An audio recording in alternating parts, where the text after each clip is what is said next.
लो दादाजी का नाम, भज लो हरि हरि जी का नाम, भज लो दादाजी का नाम, भज लो हरि हरि जी का नाम, भज लो दादाजी का नाम, भज लो हरि हरि जी का नाम, भज लो दादाजी का नाम, भज लो हरि हरि जी का नाम, भज लो दादाजी का नाम, भज लो हरि हरि जी का नाम, भज लो दादाजी का नाम, भज लो हरि हरि जी का नाम, भज लो दादाजी का नाम, भज लो हरि हरि जी का नाम, भज लो दादाजी का नाम, भज लो हरि हरि जी का नाम, भज लो दादाजी का नाम, भज लो हरि हरि जी का नाम, भज लो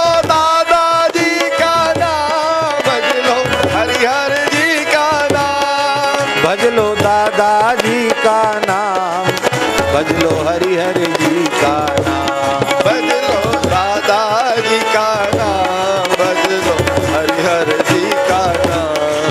हरि बोल हरि बोल, हरि बोल हरि बोल, हरि बोल हरि बोल, हरि बोल हरि बोल।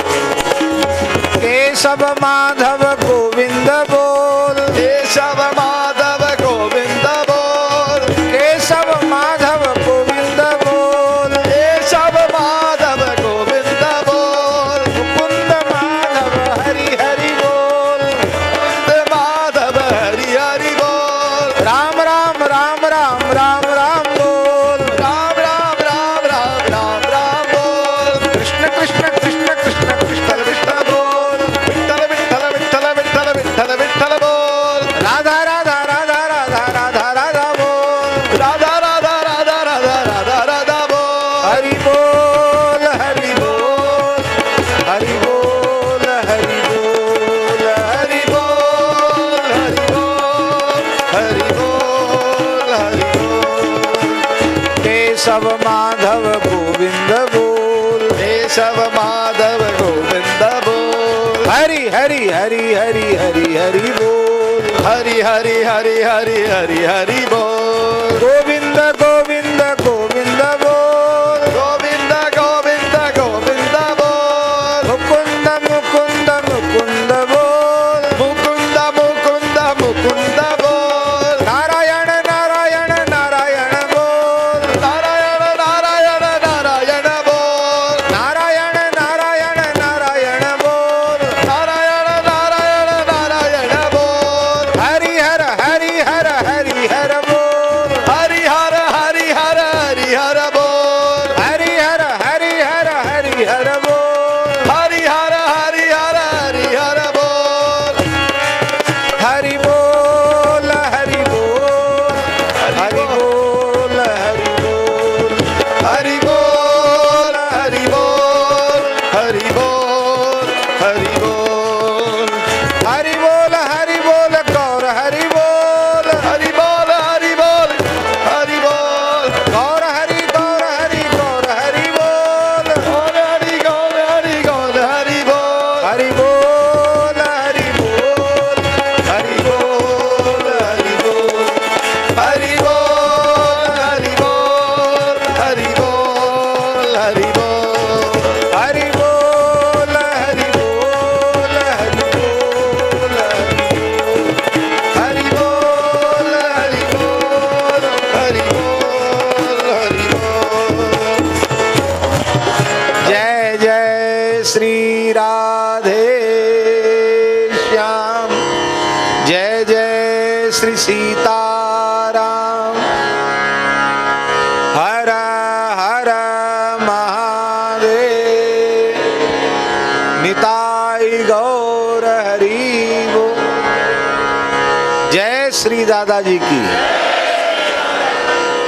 जय श्री दादाजी की, जय श्री दादाजी की। अब जय बोलो यहाँ चलो। शंकर महाराज की जय, हर दादाजी की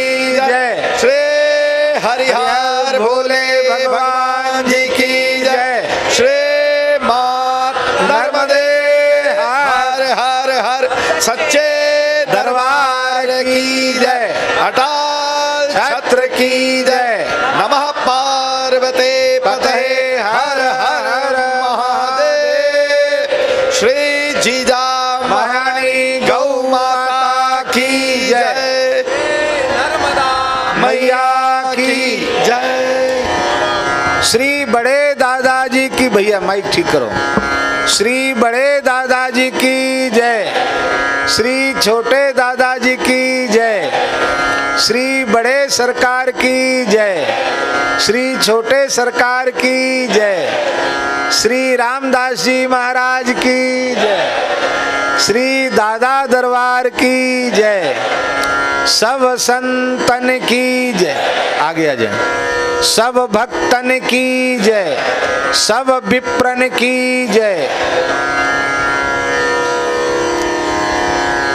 समस्त ब्रजवासीन की जय, श्री सद्गुरु कबीरदास जी महाराज की जय, श्री कबीरदास जयंती महामहोत्सव की जय, यज्ञेश्वरी जगत जननी गौ माता की जय, अखिल गोवंश की जय, श्री सूरश्याम गोधाम की जय, श्री पथमेड़ा गोधाम की जय, श्री जड़खोर गोधाम की जय, श्री यमुना महारानी की जय, श्री गिरिराज महाराज की, श्री 84 कोस ब्रजमंडल धाम की, सब संतन की जय, सब भक्तन की जय, पूज्य श्री सरकार की जय, बाबा महाराज की,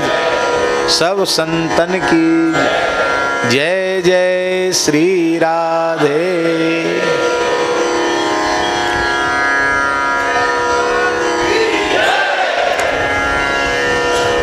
पहले तो हमारे स्वर में जो तानपुरा बजा रहे हैं ना, हमारे स्वर में मिलाओ उसको, और हमारे स्वर में हारमोनियम का स्वर दो। ऊंचा नीचा होने से ठीक नहीं होगा। श्री वृंदावन बिहारी लाल की जय। इसी स्वर में चलना है। हम लोग अत्यंत सौभाग्यशाली हैं।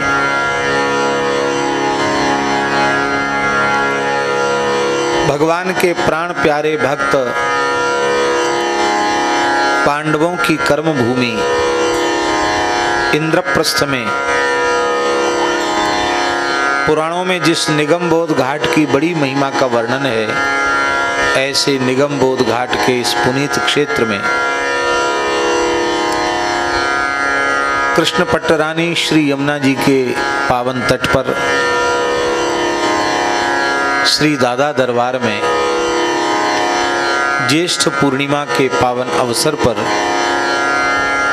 पूज्य सरकार की मंगलमयी उपस्थिति में, पूज्य श्री अनंत दास जी बाबा की मंगलमयी उपस्थिति में, श्री लाल बाबा राघवेंद्र दास जी सन्मुख विराजमान संत भगवान, सभी पूज्य संतों की पावन सन्निधि में आप सब वैष्णवों की, हरि भक्तों की पावन सन्निधि में हम आप सबको मानव जीवन का सर्वोत्कृष्ट फल सत्संग सुलभ हो रहा है। समय का निश्चय 6 बजे से किया गया था। सरकार ने यही बोला था कि 6 बजे से सबको यहाँ उपस्थित होना है। 6 बजे आ गए थे लोग।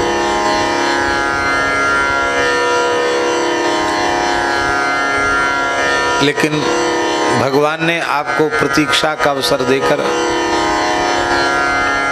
थोड़ी देर भजन कीर्तन का,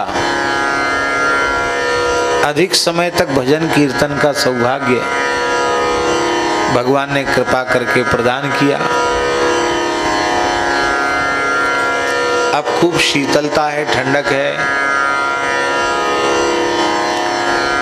दादा दरबार के अतिशय पवित्र सात्विक वातावरण में हम लोग विराजमान हैं। थोड़ी देर सत्संग करते हैं, भगवत चर्चा करते हैं।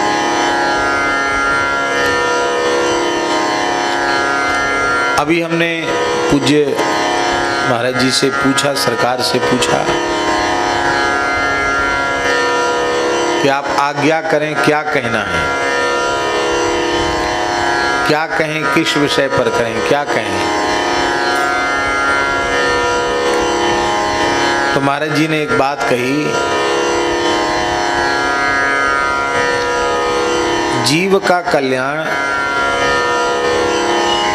अत्यंत सहजता पूर्वक, सरलता पूर्वक कैसे हो, इस पर आप कुछ चर्चा कीजिए।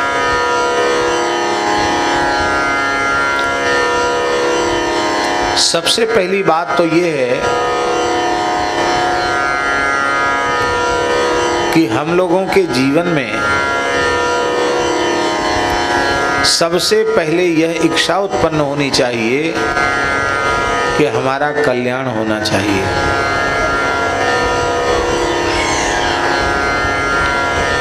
सबसे पहले केवल यहाँ से नहीं कि हमने बोल दिया, आपने सुन लिया, कंठस्थ कर लिया और सबके सामने जा जाके कहने महाराज कृपा करो, आशीर्वाद दो, हमारा कल्याण हो जाए। भीतर से हमारा कल्याण इसी जन्म में इसी शरीर से हो, यह तीव्र इच्छा उत्पन्न होनी चाहिए।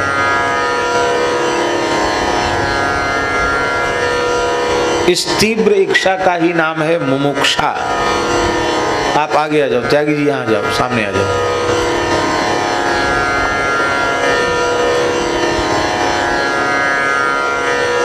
यहाँ बैठ जाओ।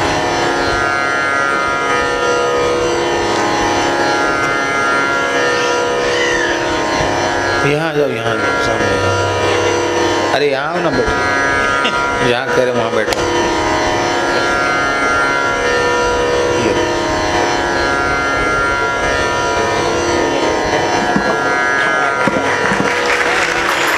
बस ठीक है।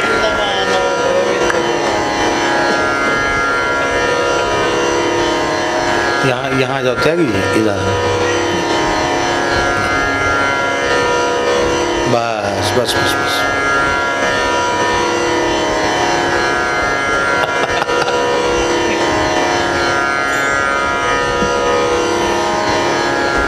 हम क्या कह रहे थे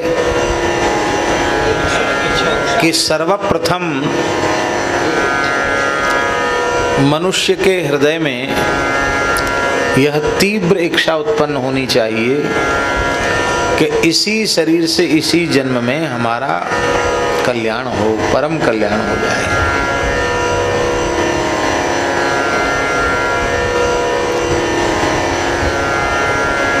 इच्छा के बिना प्रयत्न नहीं होता, चेष्टा नहीं होती। प्यास लगने पर, बहुत तेज प्यास लगी हो तो व्यक्ति किसी भी स्थिति में जल प्राप्त करके और जल पीकर अपने प्राण बचाना चाहता है।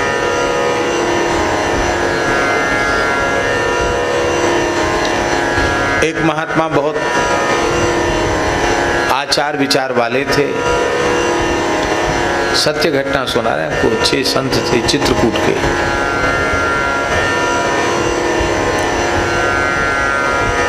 बाहर का पानी नहीं पीते थे, जहां से चलते वहीं से अपने कमंडल में जल ले लेते, वही प्यास लगती तो पीते। लुधियाना से ट्रेन में चढ़े, गर्मी का समय था। जिस प्रेमी भक्त के यहाँ थे उसने गरम गरम भजिया, पकोड़ा और चाय उनको भरपेट खिला दिया। ट्रेन में चढ़े, कमंडल उनका लुढ़क गया, डिब्बा गिर गया, सो पानी पूरा का पूरा पानी बह गया। अब वो पकौड़ी जो भजिया पकौड़ी जो गरम गरम खाई थी वो तो प्यास लगाएगी। अब उनको प्यास लगी, संयोग की बात है कि बीच में कहीं पानी नहीं, बाहर का पानी पीते नहीं, अंत में तालू चिपकने लगा, ये लगा कि प्राण निकल जाएंगे। तो उन्होंने कहा जो भी होगा वो होगा, हम प्रायश्चित कर लेंगे, प्राण तो बचें। तो चलती हुई ट्रेन में जो शौचालय का जो पानी होता है, बाहर बाष्पेशन वाला शौचालय वाला पानी, कभी जीवन में कल्पना नहीं कर सकते कि हमें वो पानी पीना पड़ेगा, पर प्राण बचाने के लिए शौचालय के नल वाला पानी पी करके प्राण बचाए। और फिर हमारे महाराज जी से आकर उन्होंने वृंदावन में निवेदन किया कि महाराज जी ये बड़ी भूल हो गई और बड़ी मन में ग्लानि है। महाराज जी हंसने लगे, बोले कोई बात नहीं, आपका धर्म है, आप मन की ग्लानि को दूर करने के लिए पंचगव्य ले लो और एक दिन का उपवास कर लो, प्रायश्चित हो गया। ये घटना स्मरण कराने का प्रयोजन ये है कि जब व्यक्ति को प्यास लगती है तो यह भी भूल जाता है कि कहाँ का पानी पिए कहाँ का न पिए। प्राण बचाने के लिए पानी मिलना चाहिए, कैसा भी पानी क्यों न हो। भूख लगती है तो भोजन की प्राप्ति के प्रयत्न में लग जाता है कि हमको भोजन, किसी भी स्थिति में भोजन मिले। हम लोगों को भूख लगती ही नहीं, भूख लगने के पहले भोजन उपस्थित हो जाता है। भूख लगे तब पता चले, प्यास लगे तब पता चले पानी की कीमत, अन्न की कीमत। ठीक इसी प्रकार से जीव के अंतःकरण में आत्म कल्याण की इच्छा उत्पन्न हो। इच्छा उत्पन्न होते ही उसका जीवन बदलने लग जाएगा, उसकी सोच बदल जाएगी, उसका खान पान बदल जाएगा, उसके विचार बदल जाएंगे, उसका स्वभाव बदल जाएगा, उसकी प्रवृत्ति बदल जाएगी। यदि नहीं बदली है तो इस सच्चाई को ईमानदारी से स्वीकार कर लेना चाहिए कि हमारे भीतर अभी कल्याण की इच्छा ही उत्पन्न नहीं है।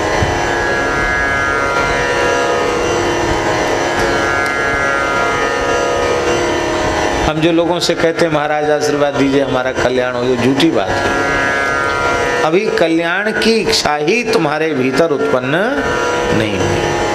उत्पन्न हो जाती तो जैसे भोजन के प्रयत्न में भूख लगने पर लग जाता है, ऐसे कल्याण के साधन में लग जाता, नहीं लगा है। इसका मतलब है कि अभी कल्याण की इच्छा ही उत्पन्न नहीं हुई है। अब ध्यान दें, कल्याण शब्द का अर्थ क्या है? कल्याण माने होता क्या है? कल्याण शब्द का अर्थ जाने बिना हम कल्याण शब्द का प्रयोग करते हैं, उसके अर्थ का विचार नहीं करते और उसका प्रयोग खूब करते हैं।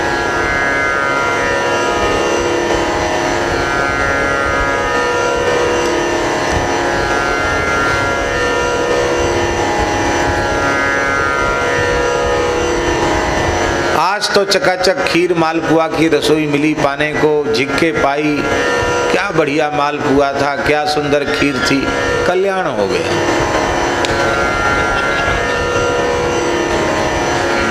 अरे क्या सुंदर भवन था, महल था, मकान था, देखने को मिला, बहुत आनंद है। ऐसा लगा कि मानव जीवन सफल हो गया, हमारा तो कल्याण हो गया।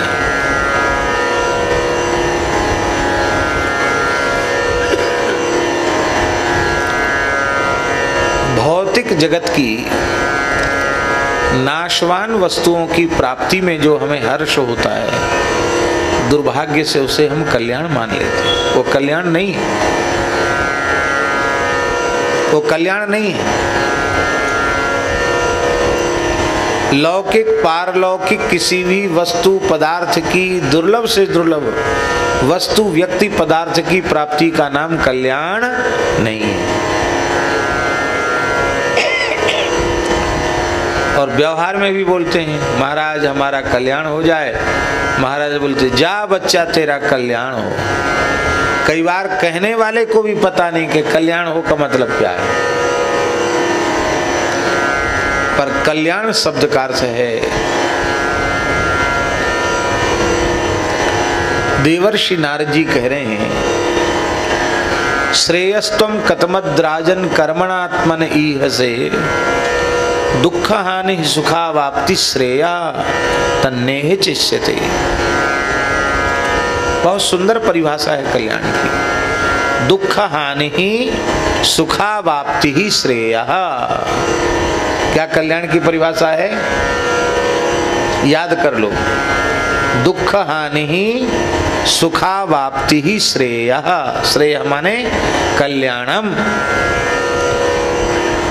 कल्याण का ही पर्यायवाची है श्रेय। हमारे दुखों का आत्यंतिक विनाश हो जाए और असीम सुख की प्राप्ति हो जाए, उसका नाम है कल्याण।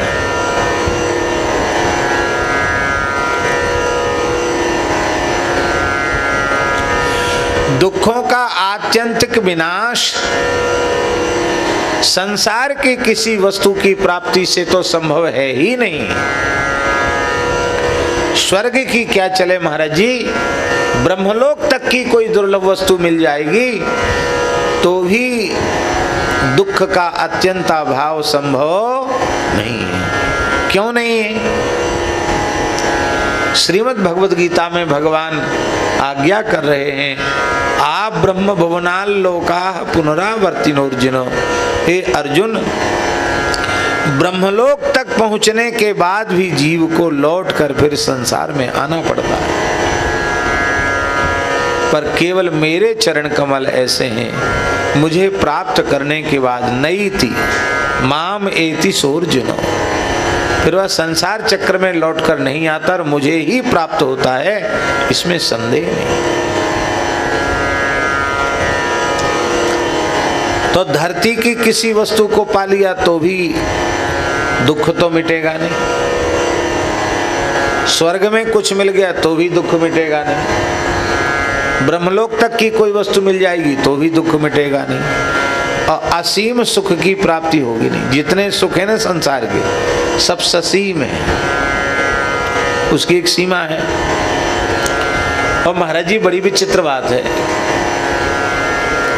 वो दुख भी जो है ना, सुख भी जो है, वो यथार्थ में सुख नहीं है।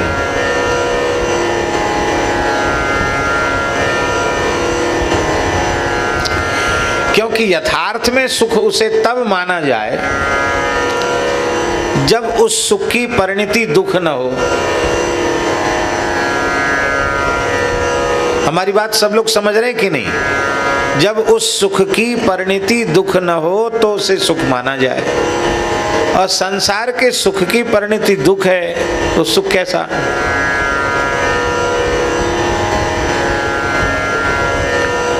किसी भी भोग को देख लो, रूप रस गंध शब्द स्पर्श, उसके उपभोग के क्षण में सुख है, उसकी परिणति दुख है।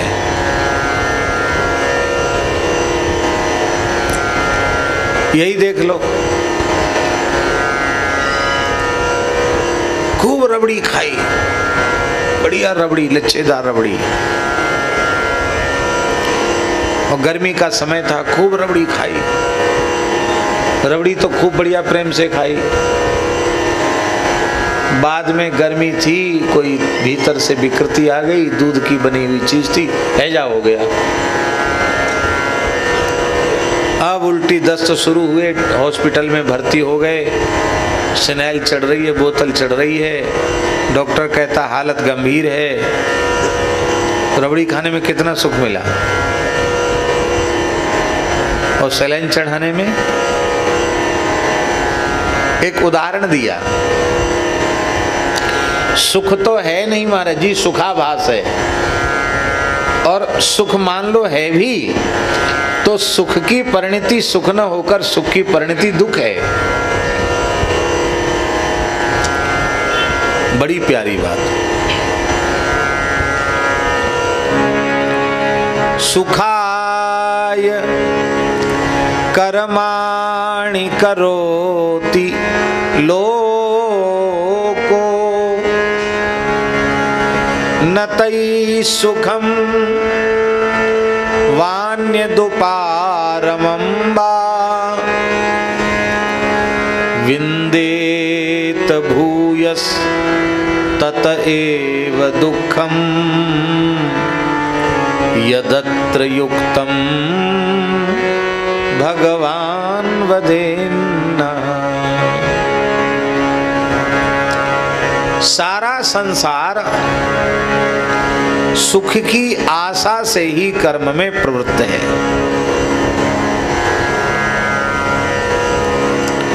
ये छोटे बच्चे जिनको कोई ज्ञान नहीं, वो भी सुख के लिए ही किसी क्रिया में लगे हैं,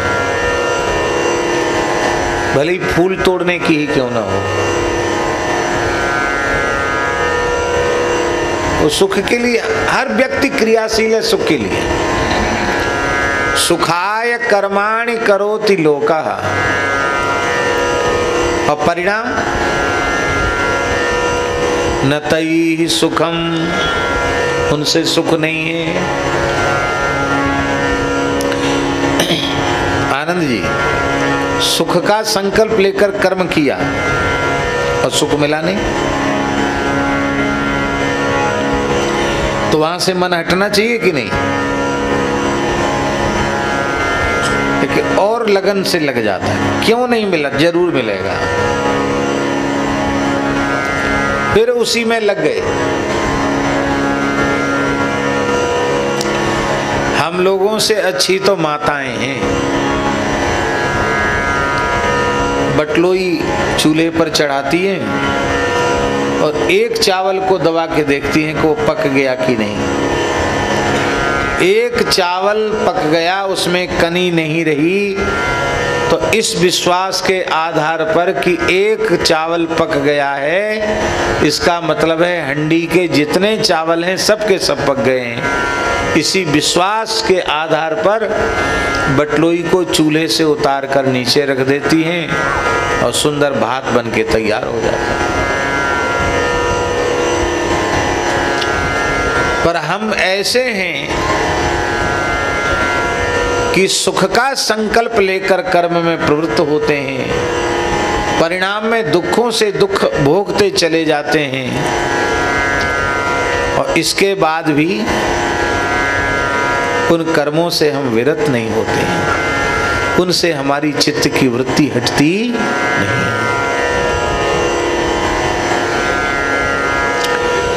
दुख से दुख का जाल बढ़ता चला जाता है। क्या कारण है? कारण क्या है?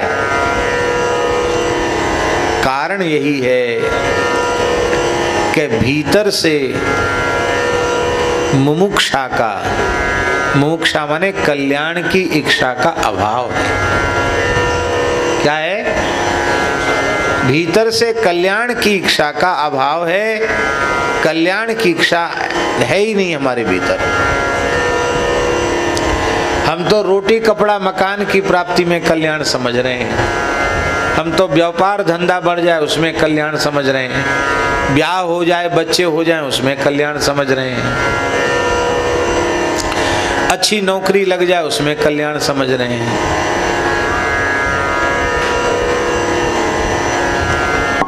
तो दुख हानि सुखा वाप्ति श्रेया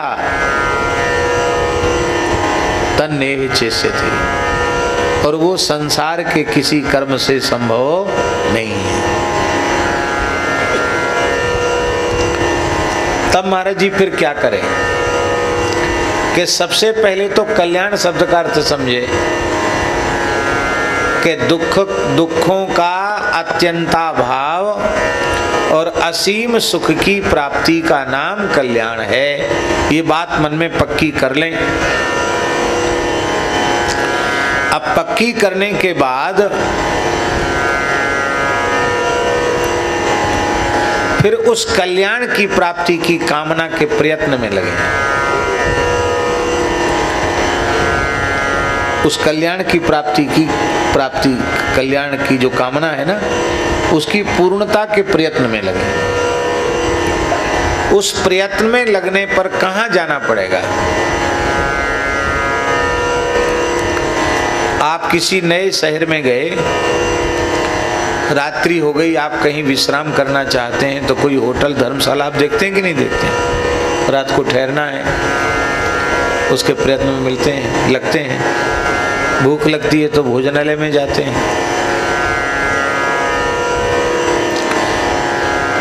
हमारे कहने का प्रयोजन ये है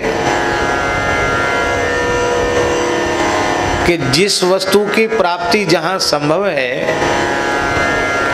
वहां हमें जाना पड़ता है और अपनी इच्छा व्यक्त करनी पड़ती है, तब उस इच्छा की पूर्ति होती है। ये कल्याण किस दुकान पर मिलेगा? कहाँ मिलेगा कल्याण? भूख लगेगी तो भोजनालय में भोजन मिल जाएगा, पानी गृह में पानी मिल जाएगा, कपड़े की दुकान पर कपड़ा मिल जाएगा, धर्मशाला में निवास का अवसर मिल जाएगा, ये सब मिल जाएगा। पर कल्याण की इच्छा भीतर से उत्पन्न हो जाए तो हमें कहाँ जाना पड़ेगा?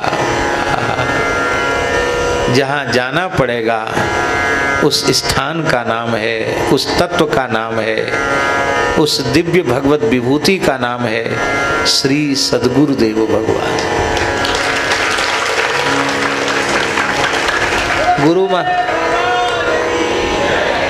गुरु महाराज के चरणों में जाना पड़ेगा। ये बात हम नहीं बोल रहे हैं, भगवान नवयोगीश्वर कह रहे हैं। तस्माद् गुरुं प्रपद्येत जिज्ञासु श्रेय उत्तमम्। इसलिए साधक का, जीव का, मनुष्य का कर्तव्य है वह गुरु महाराज की शरण में जाए। उत्तम श्रेय माने कल्याण की प्राप्ति की कामना से सद्गुरु पादाश्रय ग्रहण करे।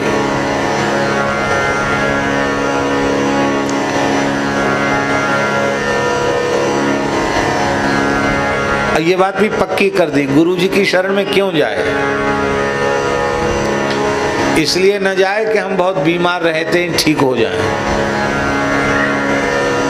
इसलिए न जाए कि हमारी नौकरी बढ़िया लग जाए, इसलिए न जाए कि हमारा धंधा चल जाए, हमारी दुकान चल जाए, इसलिए न जाए कि हमारे बेटा बेटी हो जाए, इसलिए जाएं कि इसी जन्म में इसी शरीर से हमारा परम कल्याण हो जाए। बहुत सरल शब्दों में भगवत चरणारविंद की शाश्वत प्राप्ति का नाम है कल्याण।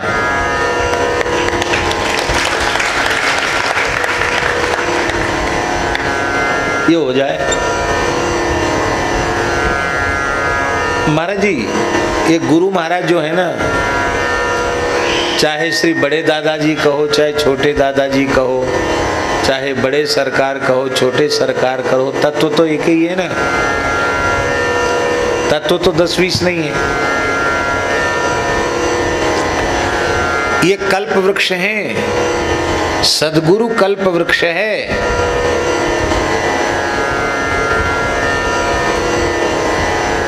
इनकी छत्र छाया में जाकर नासवान भोगों को मांगोगे वो भी मिल जाएंगे, लेकिन ये सौदा बहुत घाटे का है। ये सौदा मुनाफे का, बहुत घाटे का सौदा। हमारे पूज्य गुरुदेव श्री पहाड़ी बाबा महाराज कहते थे, परम सिद्ध संत थे, वो कहते थे क्या करें बच्चा, दुनिया आती है, भीड़ इकट्ठी होती है,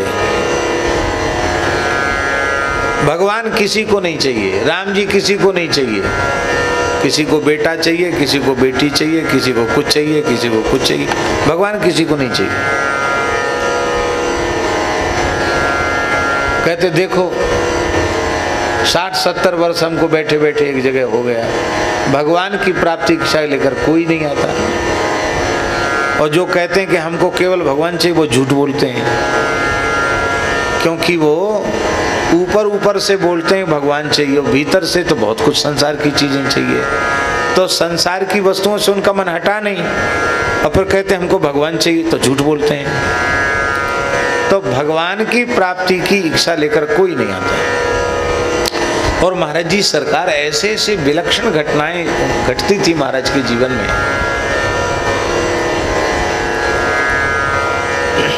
ग्वालियर के एक सज्जन थे, महाराज के अनन्य सेवक थे, उनकी गृहिणी को कैंसर हो गया। बंबई में इलाज चला, पुरानी बात है, अब तो बहुत इलाज में भी प्रगति हुई है। उस समय तो ऐसा था कि बंबई में ही इलाज होता था और वो भी लाइलाज था एक प्रकार से। इलाज चला लेकिन रोग बढ़ता चला गया। कई बार क्या कीमोथेरेपी कहते क्या, कीमो हुई और बाल उड़ गए, नख जले गए, दांत भी एकदम काले पड़ गए, वो शरीर उसका ऐसा हो गया एकदम जैसे कोई ढांचा हो ऐसा। और अंत में डॉक्टरों ने कहा कि अब अपने संतोष के लिए हॉस्पिटल में रखो, कोई दवा काम कर नहीं रही। तो वो माता जी बोली कि हमको सुख से घर में मरने दो, हमको घर ले चलो, बस एक इच्छा है कि मरने के पहले गुरु महाराज का दर्शन हो जाए। तो उनको बंबई से ट्रेन में बैठे सीधे मथुरा उतरे, मथुरा से उनको लेके खाक चौक आए। दोपहर का समय था तो उन्होंने आवाज लगाई, महाराज खुद आए खोल लें गेट। अपनी पत्नी को पकड़ के, वो कमजोर थी बेचारी, उसको लेके आए। महाराज तो महाराज थे, देखते ही एकदम ललकारने लगे, डोल रहा है दुनिया में लिए लिए, अमर करेगा। डॉक्टर खुद तो मर जाते हैं, दूसरे को अमर करेंगे। हे भगवान, दुनिया में डोल रहा है, संसार बड़ा बदमाश है, सुख से मरने भी नहीं देता। हे भगवान, सुख से मरने नहीं देता, कहाँ कहाँ लिए डोल रहा है, बंबई कलकत्ता, ऐसे बोले। क्यों डोल रहा है इसको, घर क्यों नहीं ले जाता है? उसी को डांटने लगे। बोला महाराज मैं तो पहले ही मर गया हूँ, दुखी हूँ, आप उल्टे मुझे ही डांटते चले जा रहे हैं। मैं गृहस्थ व्यक्ति हूँ, आपकी कृपा से कुछ थोड़ा बहुत सामर्थ्य भी है, और हम इलाज न करावें तो दुनिया मुझे क्या कहेगी। हम तो अपनी पूरी शक्ति लगाकर इसको ठीक करना चाहते हैं। अब आपके पास आए, अब हम कहीं नहीं जाएंगे, यहीं छोड़ के चले जाते हैं। आप ठीक करो। इलाज कराने के लिए मना करते हो, ठीक करते हो नहीं। दुखी था, उसके मुंह से निकल गया। महाराज पता नहीं महाराज जी को क्या हुआ, खड़े तो थे ही, उसके पास पहुंचे और वो किसी माता जी के शरीर का स्पर्श नहीं करते थे, लेकिन ऐसे उसकी मुंडी पकड़ी, जा ठीक हो गई, जा ठीक हो गई, जा ले जा इसको, ठीक हो गई। ले गए उसको, तुरंत पानी भी नहीं पीने दिया, न प्रसाद दिया कुछ, जाओ होगी ठीक, ले जाओ। इसके बाद वो ठीक होने लगे। चेकअप कराया तो एकदम स्वस्थ, उसके लगभग 30 वर्ष तक वो जीवित रहे। नए बाल आ गए, नए नख आ गए, एकदम नई, जैसे कायाकल्प हो जाता है, एकदम ठीक हो गए। क्या जीवन दान? हाँ जीवन दान हो गए, जा ठीक हो गए।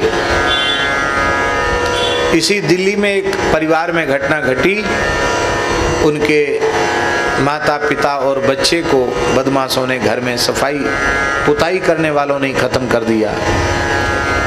एकमात्र बच्चा था, उसको भी खत्म कर दिया। वैश्य परिवार की घटना है। उनके एक साड़ू भाई थे, विश्वविद्यालय में एग्रीकल्चर के प्रोफेसर थे ग्वालियर में, गोभिला साहब। वो उनको लेकर के महाराज जी के पास पहुंचे। बड़े दुखी थे, सदमे में थे कि मेरे एक ही लड़का था, खत्म हो गया, मैं किसके लिए जीऊं, किसके लिए कमाऊं। दोनों बैंक मैनेजर थे, पति पत्नी दोनों। तो अंत में महाराज जी के पास निवेदन किया तो महाराज जी ने कहा कि कोई बात नहीं, भजन करो, जो होना था सो हो गया, बच्चा तो जीवित होने वाला है नहीं, मैया बाप भी जीवित होने वाले हैं नहीं, मैं किसके लिए जीऊँ। महाराज जी दुखी नाराज हो गए उसकी बात सुन के। बोले बक बक करता है, बुढ़ा हो गया क्या, किसके सहारे जिए, किसके सहारे जिए, संतान हो जाएगी।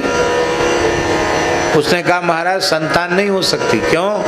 मेरी पत्नी के गर्भाशय में विकृति थी और डॉक्टरों के कहने से उसका गर्भाशय निकाल दिया गया है, गर्भाशय ही नहीं है। तो गर्भाशय नहीं तो संतान कैसे होगी। महाराज जी बोलते हैं भगवान से बड़े होते हैं डॉक्टर की संतों से बड़े होते हैं, कि गुरु जी से बड़े होते। बोल किससे बड़े होते हैं? चुप हो गए, भाग यहां से। गोविला साहब समझते थे कि अब फिर पता नहीं उनके मुंह से क्या निकल जाए, क्योंकि महाराज जी की वाणी तो है, वाणी थी, वज्र की लकीर थी। वहां से चले, उनके मन में 1% भी ये विश्वास नहीं था कि मेरी पत्नी के संतान हो सकते हैं। पर 1 वर्ष पीछे एक बच्ची का जन्म हुआ और वो बच्ची को लेके आए, फिर तो जीवन ही बदल गया। शरणागत हो गए, बहुत श्रद्धा रखते थे। जिन डॉक्टरों ने गर्भाशय निकाला था दिल्ली के डॉक्टरों में, डॉक्टर महाराज का दर्शन करने आए। ऐसे भी संत अभी इस देश में हैं कि जो कह दें तो नया गर्भाशय भीतर बन जाए। बाद में वो बच्ची इतनी बड़ी थी जितनी बड़ी है, क्या नाम है इसका, रूप किशोरी, इतनी बड़ी थी। महाराज बच्चों के साथ खूब खेलते थे, खूब खेलती थी वो। रविवार शनिवार रविवार वो आ जाते तो बच्ची दिन भर खेलती थी। जितनी छोटी बच्ची थी वो गई, बाबा बाबा हमें एक भैया दे दो। महाराज जी बोले सच्ची बता कौन ने कही? तो कौन ने कही? मेरी मम्मी कह रही है। तो महाराज जी बोले देखो हम वहीं थे। बोले देखो कितने बदमाश होते हैं गृहस्थी। पहले कहते थे कुछ नहीं हो सकता, लाली हो गया, लोभ लग गया, कहते बेटा होना चाहिए। इस बच्ची को सिखा दिया और बच्ची वो रोने लग गई, बाबा भैया दे। उसकी मैया आई रोते हुए, महाराज इसको राखी बांधने के भैया जा, अगली साल भैया लेके आवे। अभी तो दोनों का ही शायद विवाह हो गया, दोनों नौकरी करते हैं। सत्य घटना है। सुनने में तो ये सब घटनाएं बहुत अच्छी लगती हैं, पर हम फिर आपको निवेदन करते हैं कि इन नाशवान पदार्थों की प्राप्ति, इच्छाओं की पूर्ति क्या ऐसे समर्थ संतों की सन्निधि का फल है?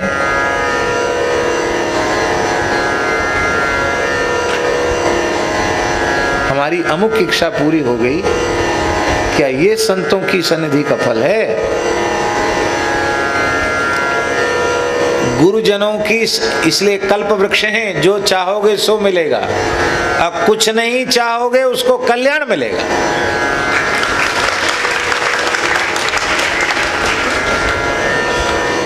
आप चाह लेते हो तो दादाजी का हाथ ऐसा हो जाता है, वो दोनों हाथ ऐसे देना चाहते हैं, लेकिन अपने तो प्रतिबंधित कर दिया कि हमको तो यही वस्तु चाहिए, तो उतना ही मिलेगा, ज्यादा मिलेगा नहीं।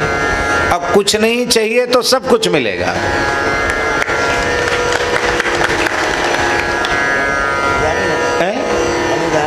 हाँ, सरकार कह रहे हैं हम उदाहरण हैं, कुछ नहीं चाहिए तो सब कुछ मिला हुआ है।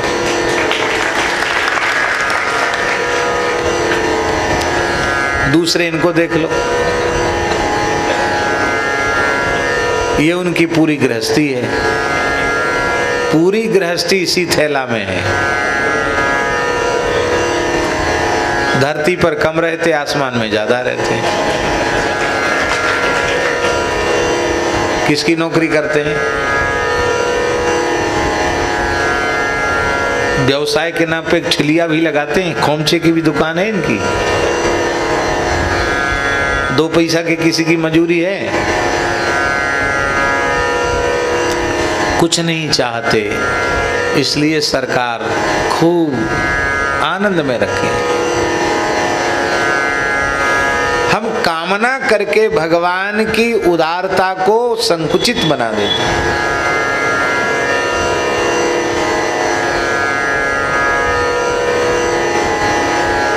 भगवान ने बार बार कहा केवट से मांगो मांगो मांगो, केवट ने कहा नहीं हमको नहीं चाहिए। क्या कहा? अब कछु नाथ न चाहिए मोरे, हाँ अब कछु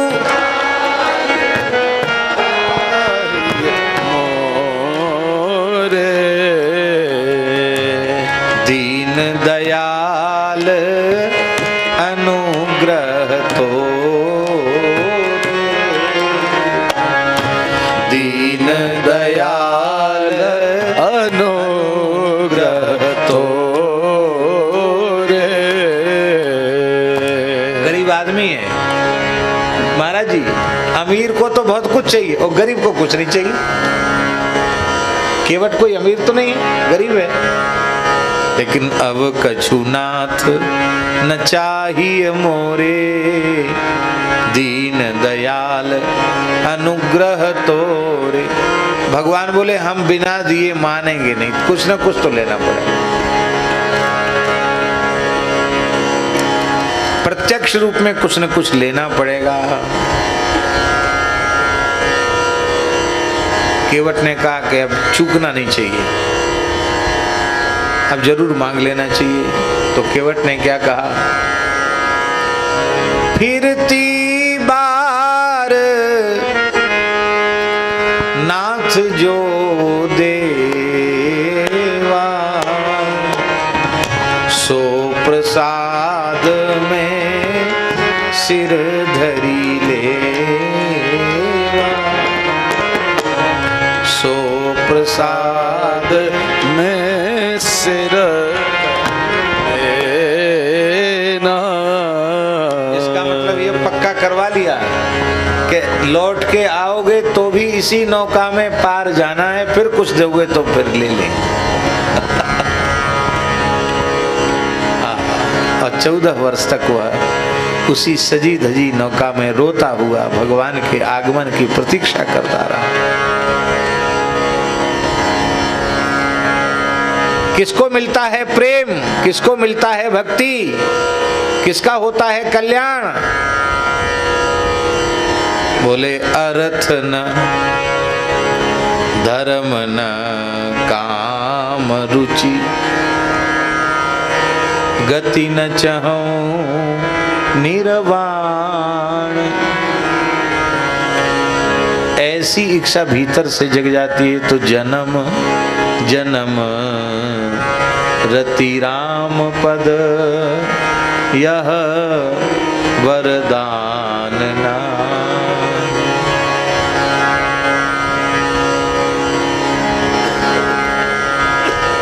इसलिए गुरु महाराज की शरण में जाना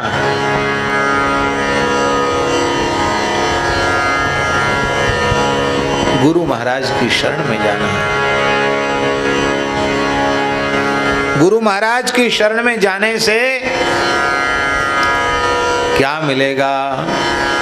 तस्माद् गुरुं प्रपद्येत जिज्ञासु श्रेय उत्तमं शाब्दे परे निष्णातं ब्रह्मण्युप क्षमाश्रयम्। गुरु जी कैसे होने चाहिए? शब्द ब्रह्म और पर ब्रह्म में निष्णात होने चाहिए। शास्त्र का बोध भी होना चाहिए और अनुभव जन्य ज्ञान भी होना चाहिए, दोनों प्रकार का ज्ञान, फिर बात बन जाएगी। अब हम आपको एक उदाहरण देते हैं।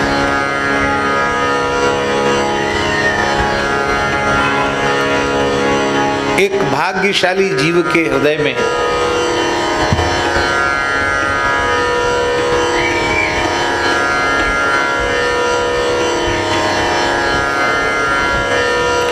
एक भाग्यशाली जीव के हृदय में इच्छा उत्पन्न हुई। जन्म उनका अफगानिस्तान में हुआ था और मन में इच्छा उत्पन्न हुई कि हमें भगवान शिव का प्रत्यक्ष दर्शन होना चाहिए। शिव की प्राप्ति, परमात्मा की प्राप्ति का ही नाम कल्याण है। और वह कल्याण कामी बालक इधर आ गए और उज्जैन में उन्होंने सदगुरु का शरणाश्रय ग्रहण कर लिया। उन्हीं का नाम हुआ श्री गौरी शंकर महाराज, श्री गौरी शंकर गिरी। कुछ काल गुरु जी की सेवा में रहे। गुरु जी से कहा हमारी तो केवल इसीलिए हमने सन्यास लिया है, शरण में आए, हमको इसी जीवन में प्रत्यक्ष भगवान शिव का दर्शन करना है। बोले नर्मदा जी की परिक्रमा से सबकी इच्छा पूरी होती, नर्मदा परिक्रमा करो। नर्मदा परिक्रमा करने लगे। 3 वर्ष 3 महीना 13 दिन वाली परिक्रमा, एक परिक्रमा। इस तरह से कितनी परिक्रमाएं की? 12 परिक्रमा। 12 परिक्रमाएं की, सिद्ध हो गए। सैकड़ों संत उनके साथ परिक्रमा में चलते थे। बड़ा भारी प्रताप नर्मदा खंड में उनका हो गया। पर 12 परिक्रमा करने पर भी भगवान शिव का दर्शन नहीं हुआ। तो इतनी उनके मन में ग्लानि हुई कि इससे अच्छा तो अब शरीर छोड़ देना ही ठीक है, जीवित ही नर्मदा जी में जल समाधि ले लेनी चाहिए। अर्धरात्रि के समय जमात छोड़ करके, साईं खेड़े क्षेत्र की बात है?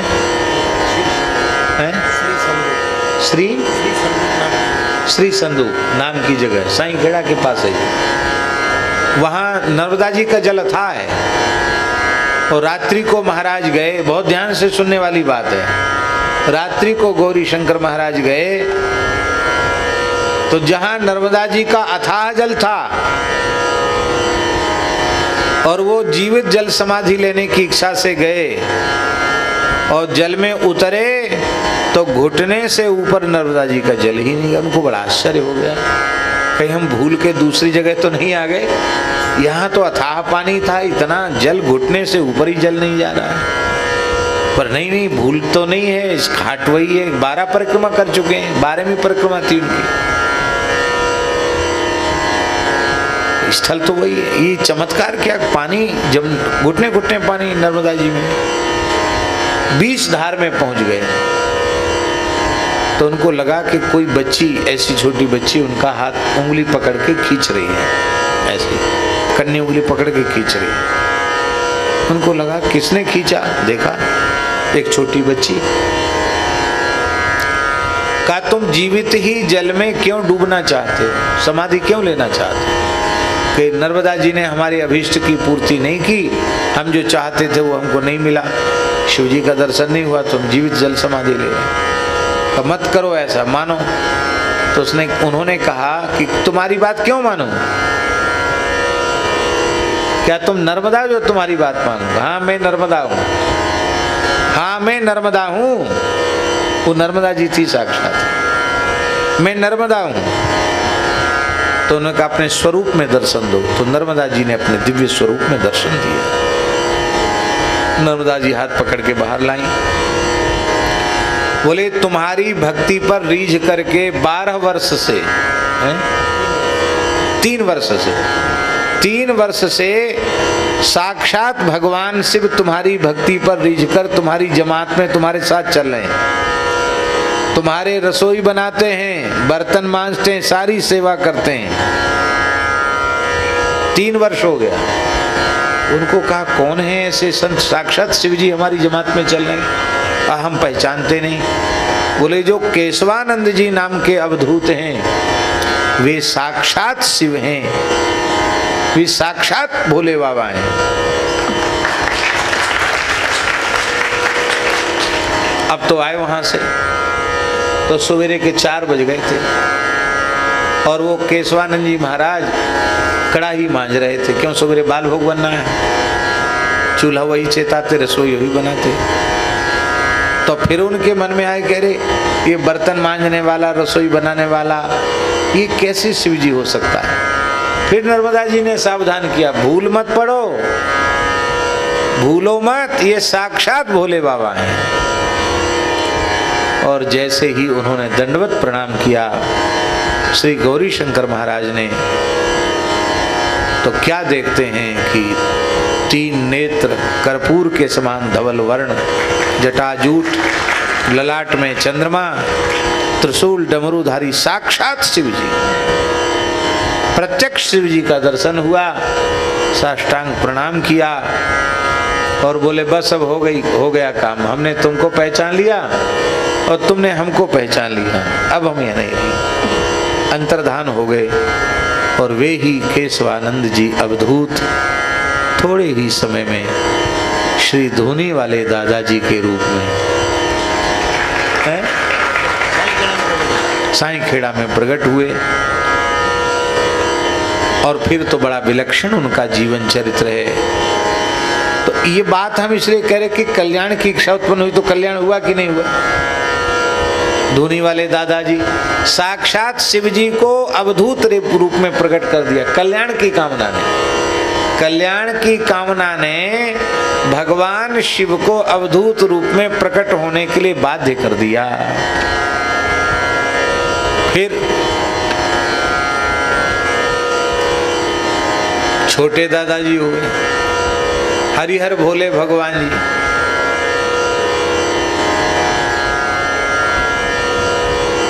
कल्याण की कामना उनके मन में उत्पन्न हुई, कल्याण की कामना। तो कल्याण कैसे होगा। तस्मात् गुरुम प्रपद्येत जिज्ञासु श्रेय उत्तमम। तो गुरु की खोज में, क्यों, गुरु के पादाश्रय के बिना कल्याण संभव नहीं। महाराज जी एक महात्मा कहते थे, क्या कहते थे, न कुछ हंस के सीखे हैं, नहीं कुछ रो के सीखे हैं, जो कुछ भी सीखे हैं किसी के हो के सीखे। तो किसी के किसके, जो कुछ सीखे हैं सदगुरु के हो के सीखे। गुरुजनों की कृपा न होवे तो हमें ये भी ज्ञान न हो कि हम मनुष्य हैं। इसलिए गुरुदेव के चरणार बिंदों की शरण जब तक न ली, गुरुदेव के चरणार बिंदों की शरण जब तक न ली, दिन जिंदगी के इस तरह कितने गए बेकार में, दिन जिंदगी के इस तरह कितने बेकार है। आते न वह परमेश जो गुरुदेव के आकार में, रहता अंधेरा ही अंधेरा मोह का संसार में, होते सभी रत भोग में, अपना ही स्वार्थ साधते है, कौन निष्कामी बना देता लगा उपकार में। आते न वह परमेश जो गुरुदेव के आकार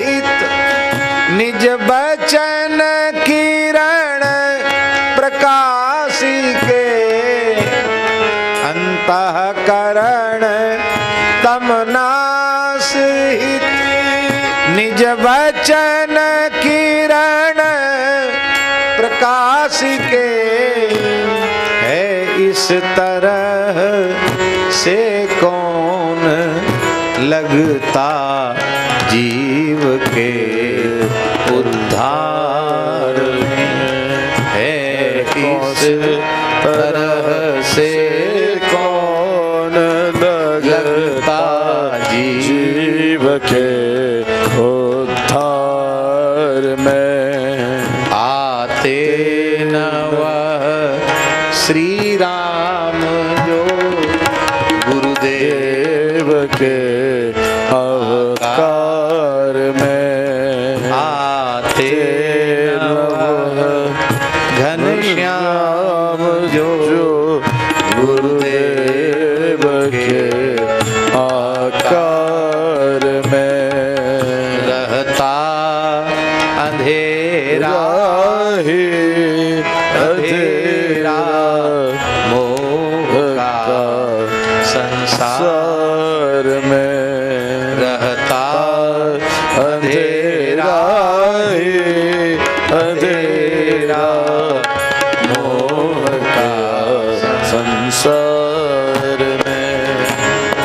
आहा, क्या करें हम? कुछ नहीं करना है, दरबार में पड़े रहो,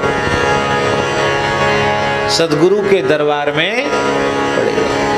हाँ।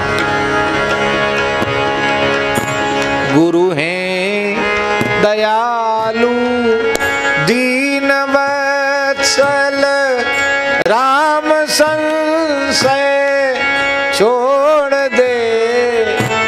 गुरु हैं दयालु दीन वत्सल राम संशय छोड़ दे।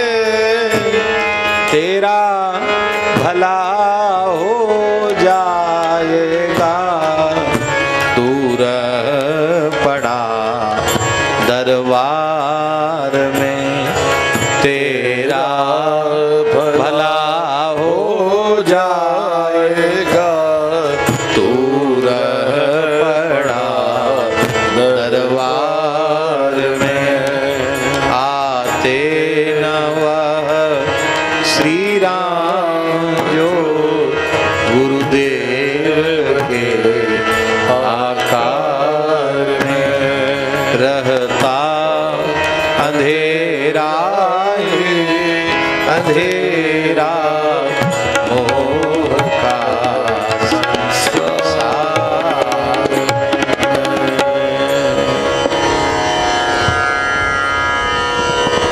इच्छा उत्पन्न हुई,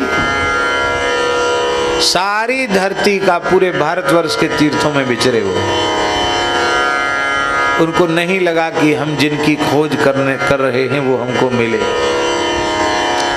अंत में निश्चय किया कि हिमालय में तपस्या करके और उन्हें प्राप्त करेंगे। हिमालय में गए, वहां आकाशवाणी सुनाई पड़ी, क्या कर रहे हो यहाँ, भटक रहे हो हिमालय में, तुम्हारे गुरु तो नर्मदा खंड में है, खंडवा में है,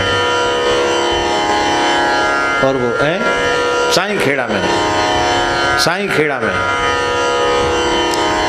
और वो वहां से चले साईं खेड़ा रटते हुए। कहाँ है साईं खेड़ा? नर्मदा खंड में। छोटे दादाजी वहां पहुंचे तो दादाजी वहां बैठे थे, अवधूत शिरोमणि साक्षात महादेव। चरणों में दंडोत किया, प्रणाम किया, प्रार्थना की कि महाराज हम शरण में आए, हमारा कल्याण कीजिए।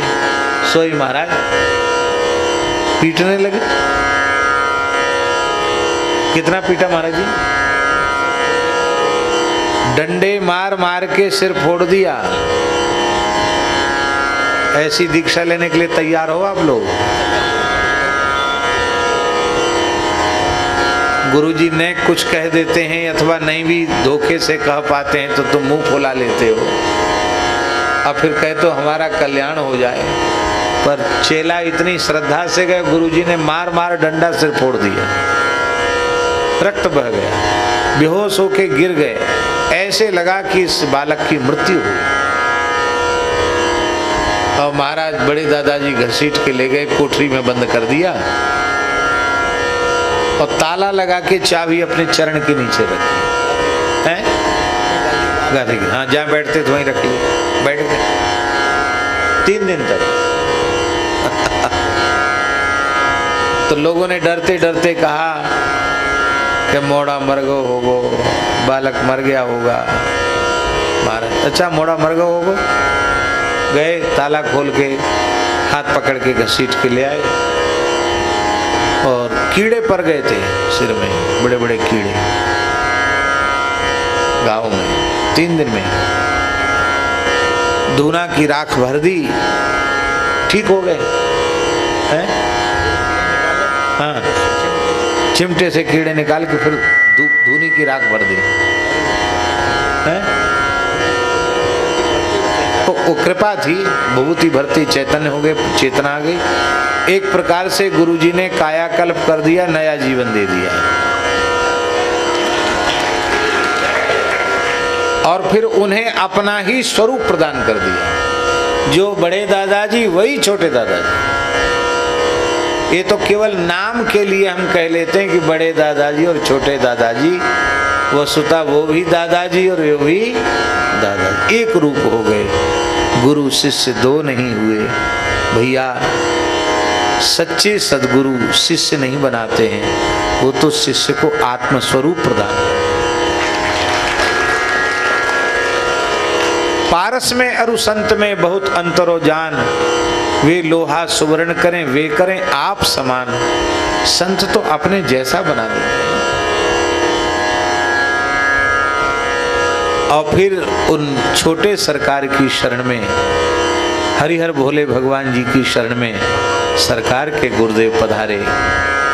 राजस्थान की पवित्र शेखावाटी क्षेत्र का राज परिवार का राजकुमार थे, रियासत के मालिक थे और वैराग्य हुआ। ये सब कल्याण की बात बता रहे, कल्याण की इच्छा हुई, वो भी सब कुछ छोड़ के भागे और हरिहर भोले भगवान जी के शरणागत हुए। कैसा दिव्य जीवन, कितनी कठोर साधना की। खंडवा में विराजते थे, थोड़ा ऐसा मन हुआ कि लोगों के प्रति मन में अन्यथा भाव देखा कि थोड़े इनके मन में दूसरे तरह के भाव हैं। वहां से पैदल चल के इंदौर आ गए और कितने वर्षों तक महाराज हैं? 12 वर्ष तक खुले आकाश के नीचे बैठे रहे। न कुछ खाना न पीना, जो कुछ आवे सब धूना में डाल देते। भयंकर प्रचंड गर्मी में जीजा महारानी गौ माता आकर शरीर खड़ी होकर के इनको छाया करती थी। मनुष्य के जैसी गौ माता उनसे बातचीत करती थी। बाद में महाराज ने कहा, महाराज कलयुग है, ये चमत्कार दिखाना बंद करो। तो गौ माता ने बोलना बंद कर दिया। उनके शिष्य रामदास जी महाराज बड़े सिद्ध पुरुष, जिनकी ये समाधि, यहाँ से अपाहिज थे कमर से, और गुरु महाराज चिलम पीते थे, वो चिलम बना के देते बड़े सरकार को। सुनो त्यागी जी, बड़े सरकार को चिलम बना के देते और वो चिलम पीते, प्रसादी उनको दे देते, प्रसादी वो पीते। हर बार नई चिलम, क्यों? पुरानी नहीं। एक बार फकड़ों के अवधूतों के खेल है महाराज, बाबाजी मौज, फकीरों की मौज है। तो अब फिर गुरु महाराज कहते कुछ सुनाओ। तो रामदास जी महाराज, जिनकी ये समाधि है, श्री तुलसीदास जी, सूरदास जी, कबीरदास जी, मीराबाई, इनके सुंदर सुंदर भजन गाते, पद गाते। गुरु महाराज भाव विभोर होकर के पदों का श्रवण करते थे, दोनों ही भाव सिंधु में डूब जाते थे। एक दिन गुरु महाराज की आज्ञा हुई, जा दिल्ली दरबार चला जा। उनके बहुत ध्यान से सुने, गुरु पूर्णिमा का समय बहुत निकट आने वाला है और आज सतगुरु कबीर जी के प्राकट्य की तिथि है, इसलिए हम निवेदन कर रहे हैं। इस प्रकार की गुरु भक्ति होती है तब मनुष्य का कल्याण होता है।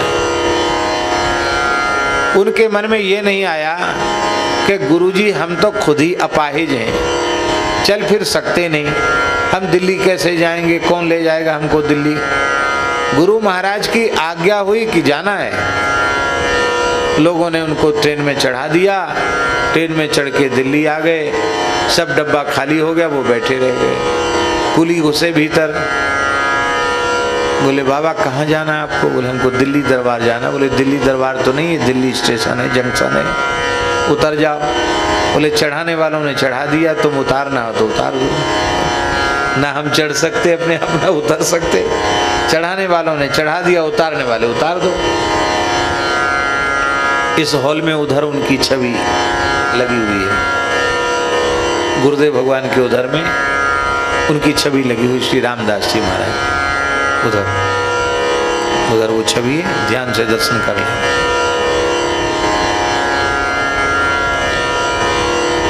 यहां से नहीं दिखाई पड़ेगी, उधर जाके दिखाई पड़ेगी। तो महाराज क्या हुआ महाराज जी, बहुत ध्यान से सुने। दिल्ली आ गए, वहां रेलवे पुलिस ने कहा देखा ये महात्मा यहीं बैठा हुआ है, कहीं आता जाता नहीं। बाबा कहाँ जाना है? बोले दिल्ली दरबार। बोले दिल्ली तो यही है, तो कहाँ जाना है दिल्ली में? बोले दिल्ली दरबार। दिल्ली दरबार कहाँ जाना है? अरे ये जंक्शन है, यहाँ ऐसे नहीं बैठने दिया जाता, बाहर बैठो। बोले हम तो जा नहीं सकते, तुम्हारी जहाँ इच्छा हो वहाँ बिठा दो। तो पुलिस वाले उठा के ले गए गोद में, उन्होंने स्टेशन के बाहर धर दिया। एक गन्ना बेचने वाला ठंडी मीठी गनेरी ले, ठंडी मीठी गनेरी, ये भी बोलने लगे ठंडी मीठी गनेरी ले, गन्ने के टुकड़ा। उसका गन्ना बहुत जल्दी बिक गया, अच्छे दाम में बिक गया। अरे बोले बाबा जी बड़ा चमत्कारी है। फिर उनके साथ गन्ना छिलवा भी लेते थे और बिकवा भी देते थे। उसकी श्रद्धा जम गई, उसने कहा महाराज मेरे घर चलो। झुग्गी झोपड़ी वाला था, 3 टप्पर का घर था, ले आया।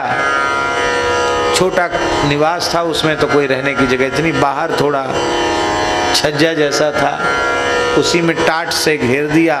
बोले बाबा जी इसमें रहो। रात में तो वो वहाँ सोते थे और सवेरे ठेलिया पे बिठा के ले जाता गन्ना बिकवाने के लिए।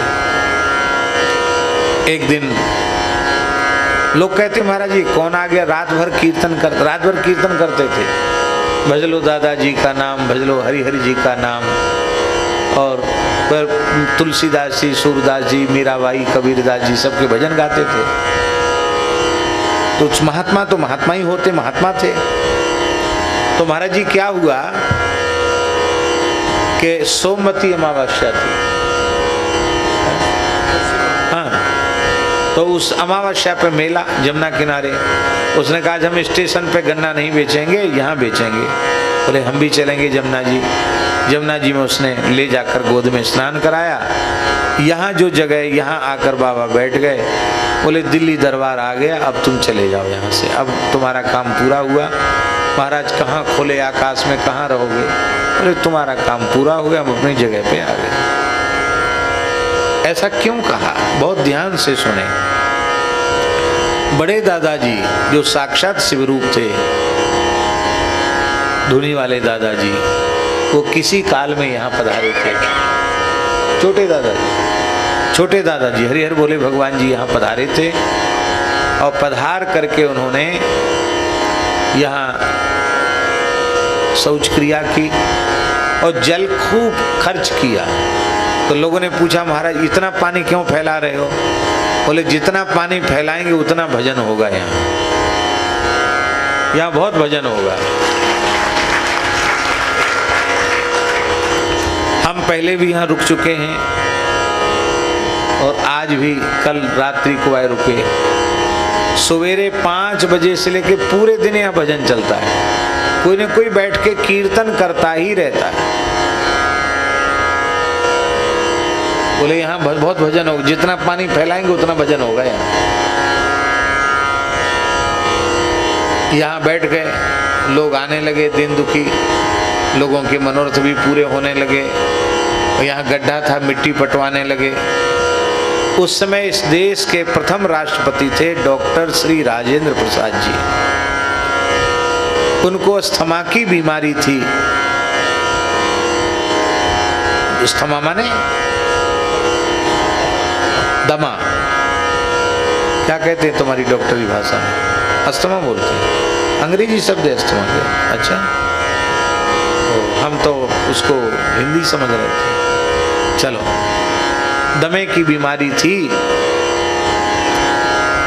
और उनकी बहन भी स्नान करने जमुना जी में आई थी, तो उसने कहा कि हमारे भाई साहब बहुत बीमार हैं, उनको कोई दवाई दे दो। तो उन्होंने ऐसे ही अपने माला में से गुलाब की पत्ती की कुछ पत्ती दे दी, बोले खिला दो। वो खिला दो, ठीक हो गए। तो उनकी बड़ी श्रद्धा जम गई। बोले महाराज उनको बुलाओ यहाँ। उन्होंने कहा हम नहीं आते, वो खुद ही आवे यहाँ। तो फिर डॉक्टर राजेंद्र प्रसाद जी यहाँ, जिनकी ये समाधि है, उनका दर्शन करने आए। राष्ट्रपति आएंगे तो उसके पहले सब तैयारी हो जाएगी। वो जमीन अलॉट हो गई, तार फेंसिंग हो गई, स्थल ठीक ठाक हो गया, राष्ट्रपति आने वाले, सब काम बढ़िया हो गया।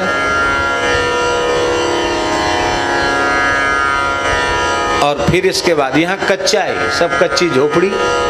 राष्ट्रपति जहाँ झुकता हो वहाँ सब कुछ हो सकता था, कुछ नहीं बनाया। बोले नहीं, बनाना नहीं, बनाने का काम दूसरे का, हमारा का तो दरबार आ गया, हो गया। बड़ी भूमि थी, पीछे तक बहुत लंबी भूमि थी। और आपके पूज्य गुरुदेव रामदास जी के गुरुदेव, जिनकी आज्ञा से, बड़े सरकार की आज्ञा से वो यहाँ आए थे, जिनकी छवि वो है, जो ऐसे हाथ किए हुए, वो महापुरुष बड़े सरकार ऐसे हाथ हैं, वो महापुरुष। राजस्थानी साफा बांधे हुए, ये हाँ, ये चल। वो आए, सिद्धों की लीला है महाराज जी। और जगह इतनी लंबी चौड़ी जगह, और उन्होंने वहां से लघुशंका करना शुरू किया, पूरे में लघुशंका कर दिया। कोई मनुष्य इतनी लघुशंका कर सकता है? पूरे में लघुशंका से घेर दिया। बोले हमारी बाउंड्री हो गई, इतने में ही भजन करना, ज्यादा सब गवर्नमेंट को दे दो, नहीं चाहिए। तो पीछे की नहीं लिया उन्होंने, इतनी ही लिया है, इतनी ही लिया। रामदास जी महाराज परम गुरुनिष्ठ थे, इतनी मर्यादा रखते थे गुरु महाराज की, सामने से देखते नहीं थे, ऐसे सिर झुका के रहते थे, हाथ जोड़ करके। चिलम भी देते थे, ऐसे देते थे। उन रामदास जी के मन में इच्छा थी कि हम गुरु महाराज की विशेष सेवा प्रत्यक्ष नहीं कर पाए, हम फिर से सेवा करने आवें, ये उनका मन का भाव था गुरु महाराज की सेवा करने के लिए। तो उस समय वो कहते थे रामदास जी महाराज कि तुम लोग क्या समझते हो कि हम अपाहिज हैं, हम पूरी दुनिया का चक्कर लगाएं, हमको पकड़ नहीं पाओगे, इतनी तेज चलेंगे, हम सब नया कर देंगे। वो सुनने वाले लोग भी अभी जीवित हैं, और वही श्री रामदास जी महाराज छोटे सरकार के रूप में प्रकट हुए। हम आज सवेरे से सोच रहे थे कि देखो ये समाधि भी इन्हीं ने बनाई, समाधि भी इन्हीं की और बनाने वाले भी यही। क्या विचित्र बात है, समाधि इन्हीं की, यही शरीर विराजमान है पूर्व जन्म वाला, और बनाने वाले भी यही।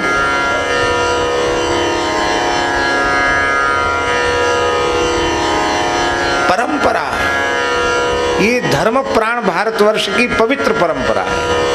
और मैं आपसे प्रार्थना करता हूं कि सद्गुरु तत्व के प्रति कैसी श्रद्धा, कैसी निष्ठा होनी चाहिए।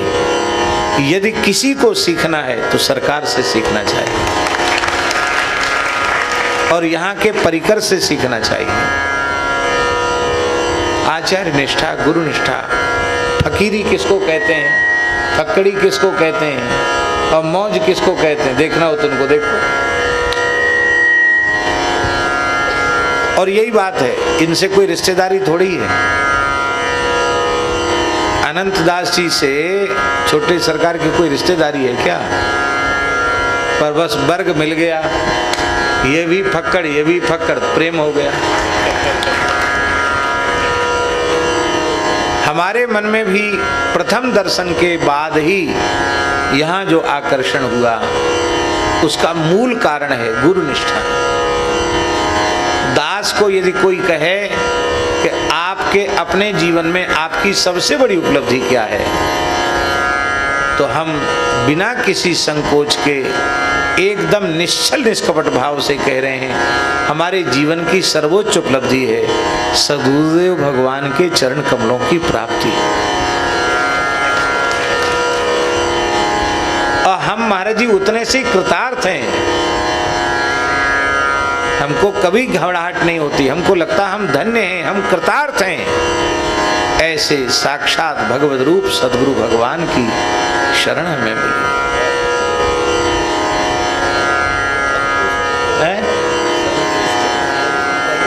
हाँ जी, बड़े हाँ, पिताजी कहते हैं बहुत सुखी हैं, बहुत आनंद है, यही गुरुजनों का प्रसाद है। हाँ।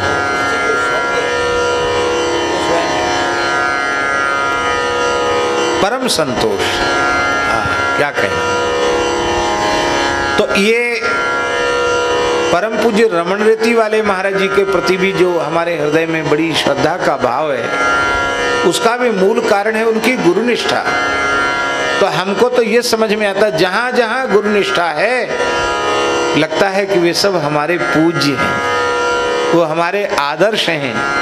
ऐसे गुरुनिष्ठ महापुरुषों का संग करेंगे तो हमारे में भी एकाध छीटा गुरुनिष्ठा का आ जाएगा, तो हमारा काम बन जाएगा, हमारा मानव जन्म सफल हो जाएगा। अच्छा, घड़ी दिखा रहे हैं, ठीक है। श्री कबीरदास जी की आज जयंती है, इसलिए कबीरदास जी के एकाध पद कह करके और हम पूर्ण करेंगे।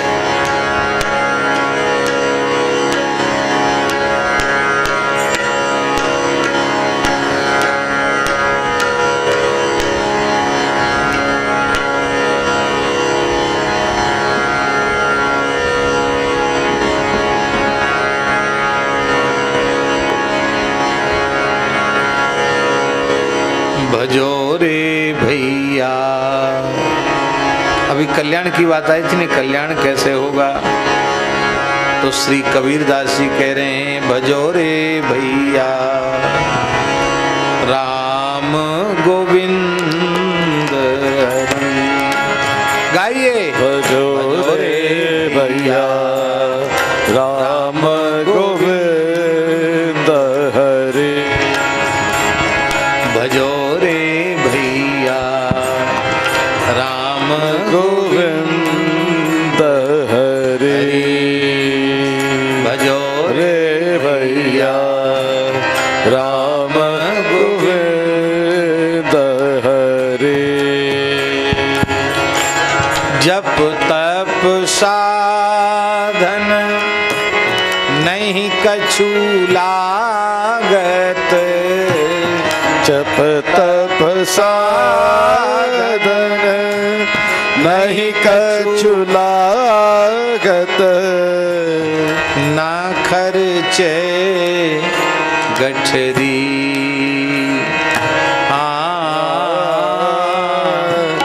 खर्चत नहीं गठरी। भजो रे भैया राम गोविंद हरि। भजो रे भैया राम गोविंद हरे। संतति संपत्ति सुख के कारण, संतत संपत सुख के कारण, जासो भूल परी रे भैया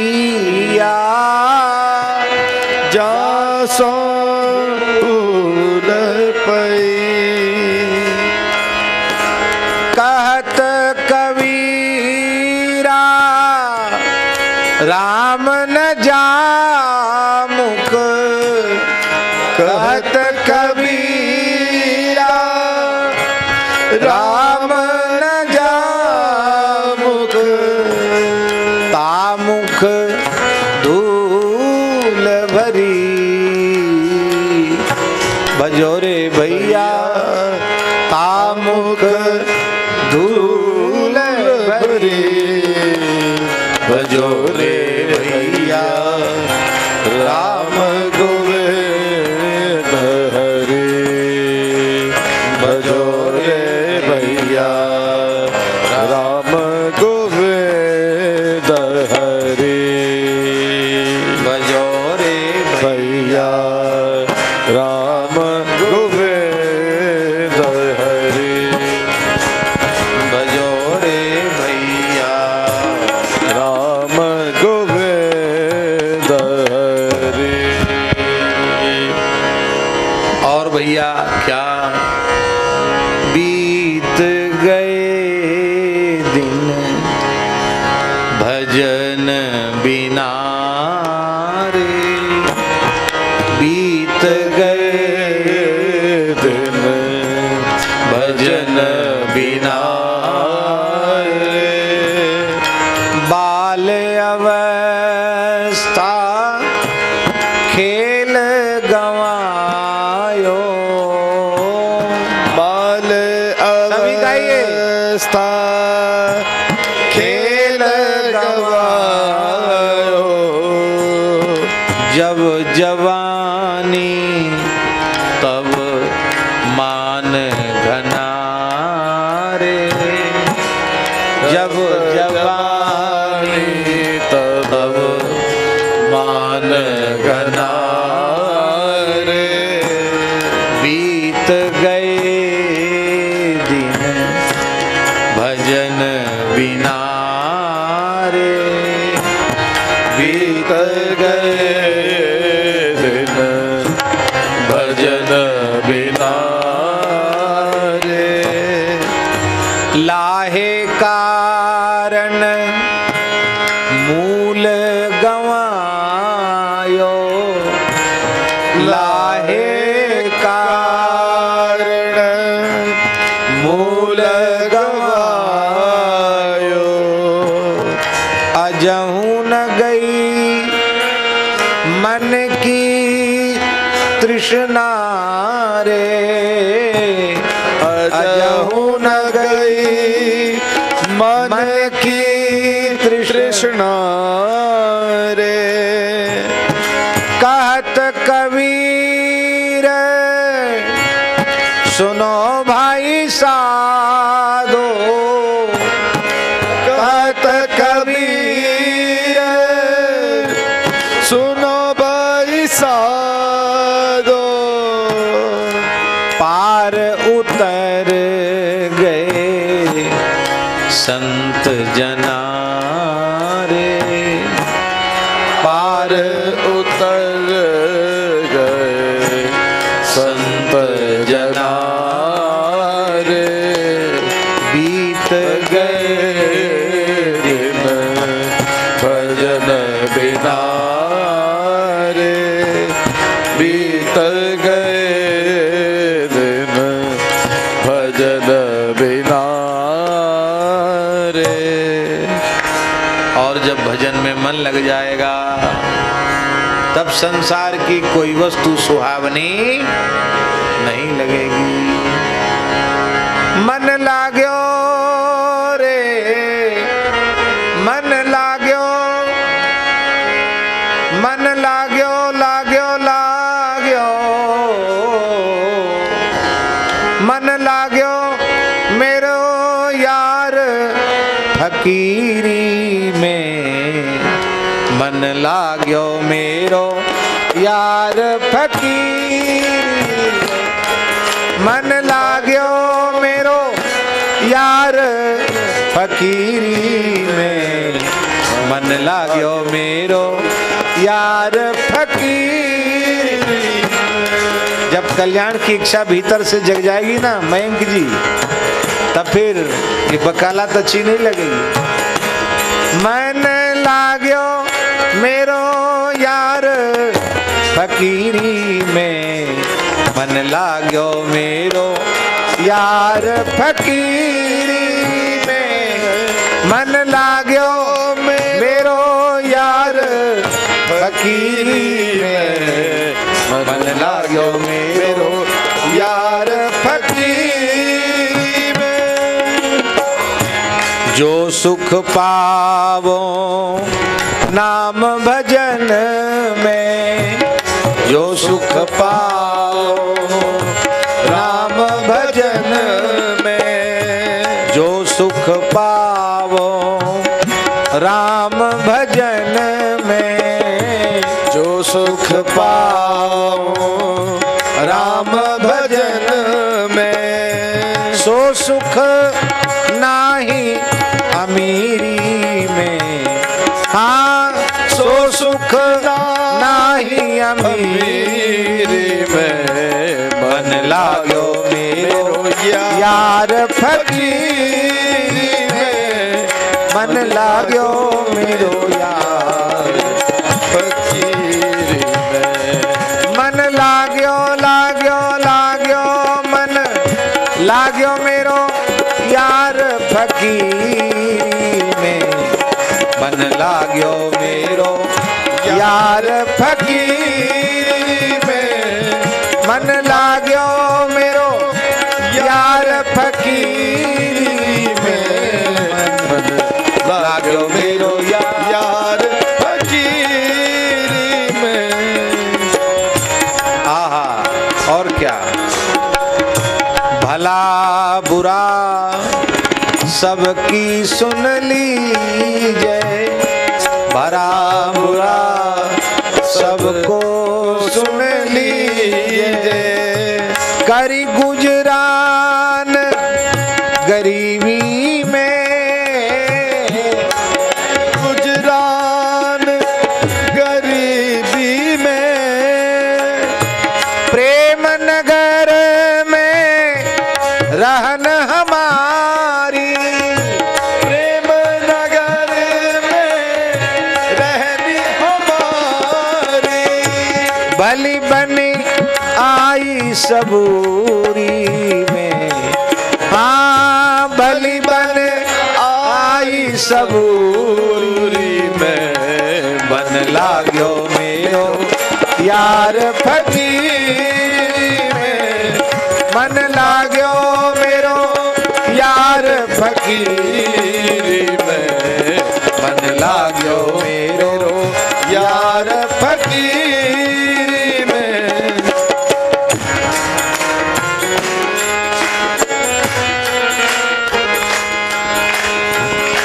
फकीरी में क्या है,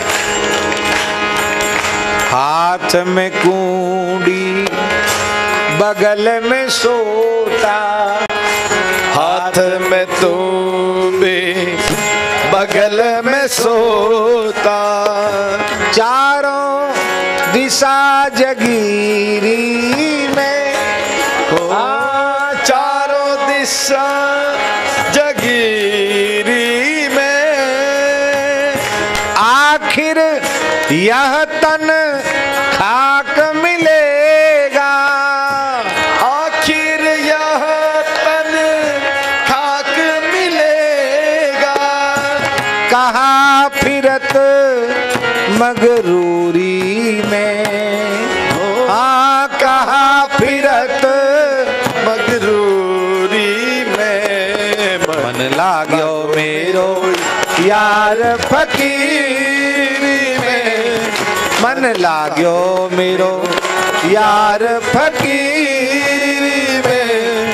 मन लाग्यो मेरो यार फकीरी में, मन लाग्यो मेरो यार फकीरी में। कहत कबीर सुनो भाई साधो, कहत कबीर सुनो भाई साधो। कहत कबीर सुनो भाई साधो, कहत कबीर सुनो भाई साधो।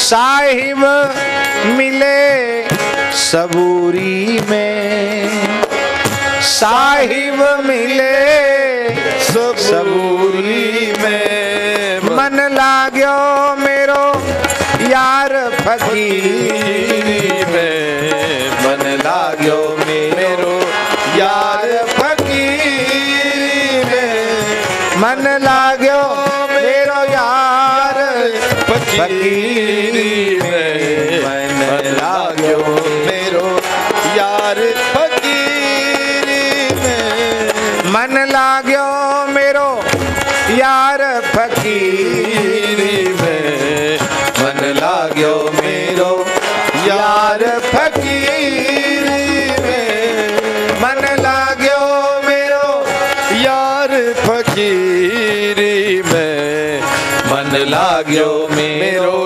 यार फकीर में भजलो दादाजी का नाम भजलो हरि हरि जी का नाम भजलो दादाजी का नाम भजलो हरि हरि जी का नाम भजलो दादाजी का नाम भजलो हरि हरि जी का नाम भजलो दादाजी का नाम भजलो हरि हरि जी का नाम हरि बोल हरि बोल हरि बोल हरि बोल हरि बोल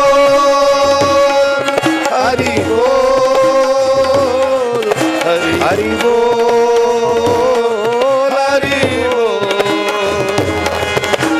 हरि बोल हरि बोल हरि हरि बोल हरि बोल हरि बोल हरि हरि बोल हरि बोल हरि बोल हरि हरि बोल हरि बोल हरि बोल हरि हरि बोल केशव माधव गोविंद बोल केशव माधव गोविंद बोल मुकुंद माधव हरि हरि बोल मुकुंद माधव हरि हरि बोल राम राम राम राम राम राम बोल राम राम राम राम राम राम बोल सिया सिया सिया सिया सिया सिया बोल सिया सिया सिया सिया सिया सिया बोल कृष्ण कृष्ण कृष्ण कृष्ण कृष्ण कृष्ण बोल कृष्ण कृष्ण कृष्ण कृष्ण कृष्ण कृष्ण बोल राधा राधा राधा राधा राधा राधा बोल राधा राधा राधा राधा राधा राधा बोल हरि बोल हरि बोल हरि बोल हरि बोल हरि बोल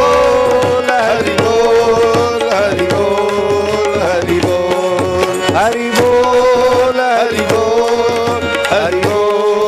हरि बोल हरि बोल हरि बोल हरि बोल हरि बोल हरि बोल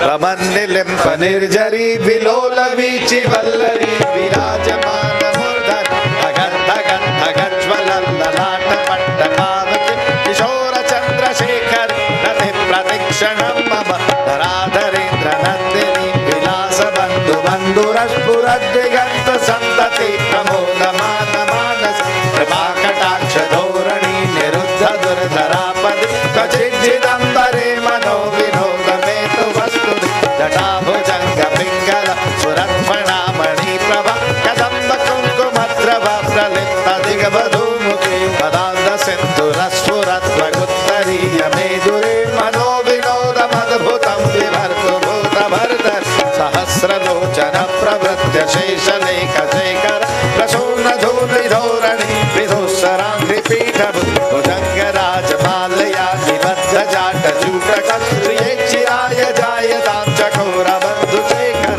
ललाट चत्वरज्वलद्धनञ्जय स्फुलिङ्गव निमित्त पञ्चसायकं नवन्निलिम्पनायक सुधामयूखलेखय विराजमान शेखर महाकपालि सम्पदे शिरौ जटालमस्तु न कराल बाल पट्टिका धगत् धगत् भगज्वल धनञ्जयाधरीकृत प्रचण्ड पञ्चसायके धराधरेन्द्र नन्दिनी कुचाग्रचित्रपत्रक प्रकल्पनेक शिल्पिनी त्रिलोचने मतिर्मम नवीन मेघमण्डली निरुद्ध दुर्धर स्फुरत् कुहु निशिथिनी तव सम प्रबंध बंधु कंधर निलिम्ब निर्झरीधर स्तनोत्तु कृत्य सिंधुर कला निधान बंधुर श्रियं जगद्धुरंधर प्रफुल्ल नील पंकज प्रपंच काली मच्चटा विडंभिकंठ कंधर रुचि प्रबंध कंधर स्मरच्छिदं पुरच्छिदं भवच्छिदं मखच्छिदं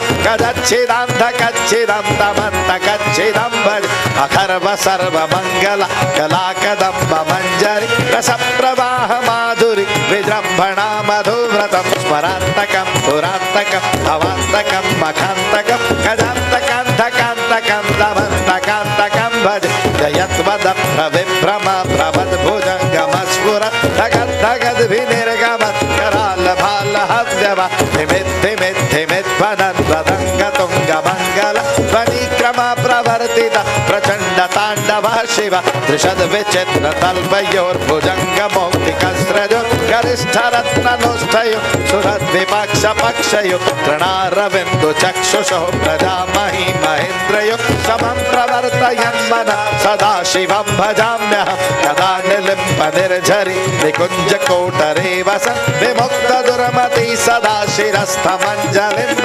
विमुक्त लोल लोचनो ललाम बाल लग्नक शिवेति मन्त्रमुच्चरन् कदा सुखी भवाम्यहम् इमं हि नित्यमेव मुक्तमुत्तमोत्तमं स्तमं पठन् स्मरन् ब्रुवन्नरो विशुद्धिमेति सन्ततं हरे गुरोः सुभक्तिमाशु याति नान्यथा गतिः विमोहनं हि देहिनां सुशङ्करस्य चिन्तनं विमोहनं हि देहिनां सुशङ्करस्य चिन्तनं पूजा अवसान समये दशवक्त्र गीतं यः शंभु पूजनमिदं पठति प्रदोषे तस्य स्थिरां रथ गजेन्द्र देव हरे स्वामी जय गुरुदेव हरे। जो जन चरण में आवे, जो जन शरण में आवे, सो भव सिंधु तरे।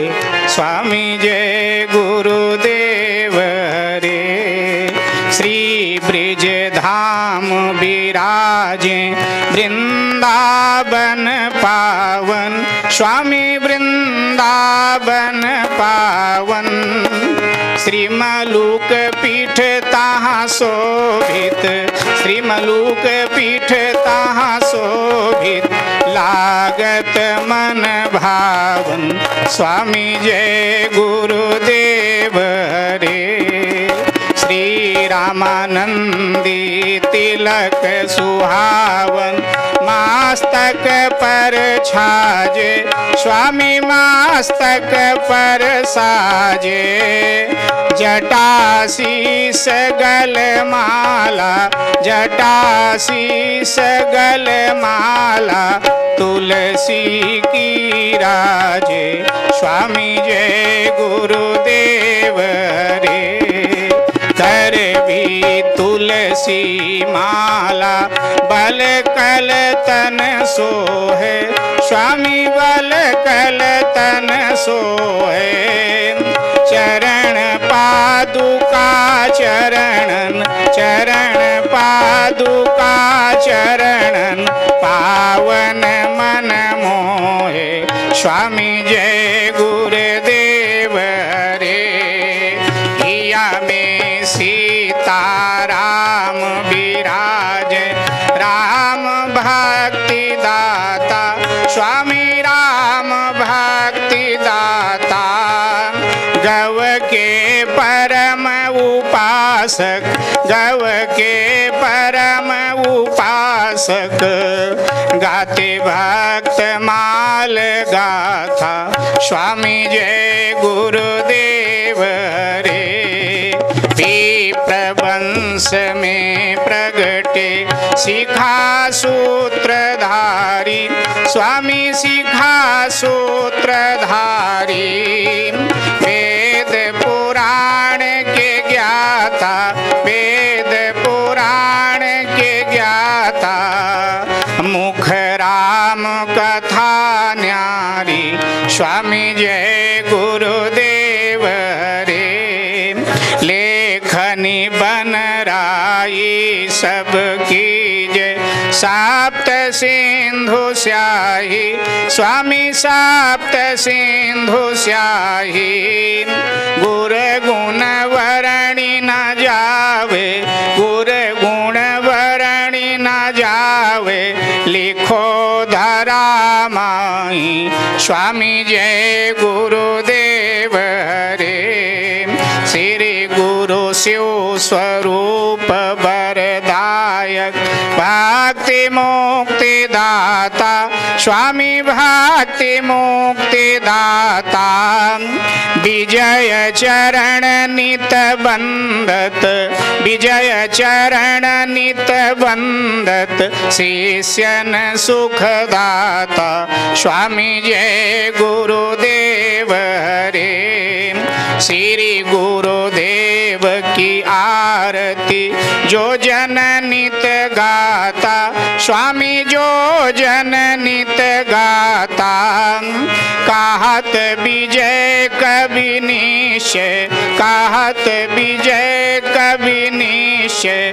राम धाम पाता स्वामी जय गुरुदेव हरे। जय गुरुदेव हरे स्वामी जय गुरुदेव हरे। जो जन शरण में आवे, जो जन शरण में आवे। सो भव सिंधु तरे स्वामी जय गुरुदेव हरे। स्वामी जय गुरुदेव हरे। बोलिए श्री सद्गुरुदेव भगवान की। माई मेरे श्याम